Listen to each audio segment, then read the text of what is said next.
Okay, so in our second video, now what we're going to do is we're going to apply this towards this concept that I just introduced to you in value.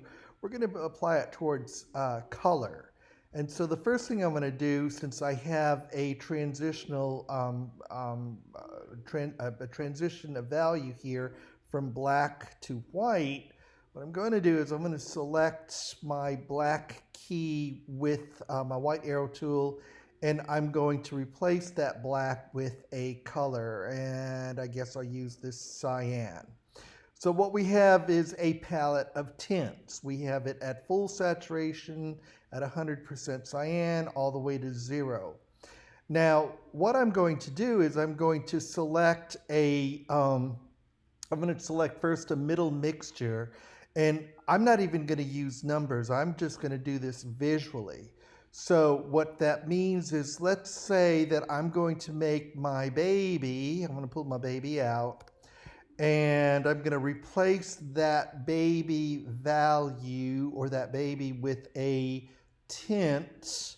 And let's say that I want it to be this tint here, okay?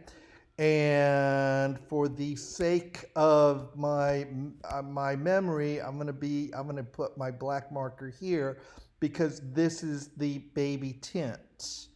Now, so now what I have to do is choose the parents. And so I'm going to count steps away from the baby. And so I'm going to go 1, 2, 3. I'll go 3 steps. I'll select this parent here. So I'm going to select this and copy it 1, 2, 3 steps to this value, and then after I'm going to select another value, another tint 1, 2, 3 for this parent.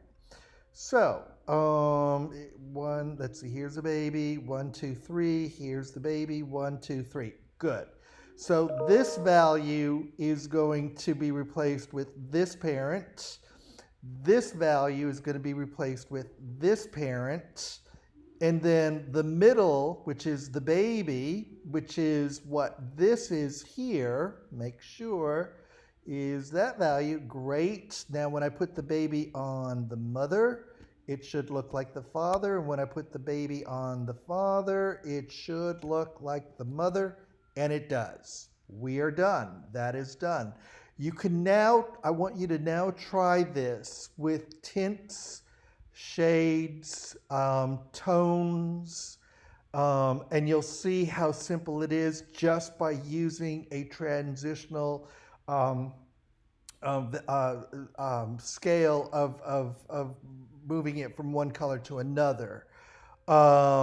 In the next video, I'm going to show you how to do it with complements, which is the most difficult, the most challenging, but certainly not difficult if you follow this concept of working this way. Okay?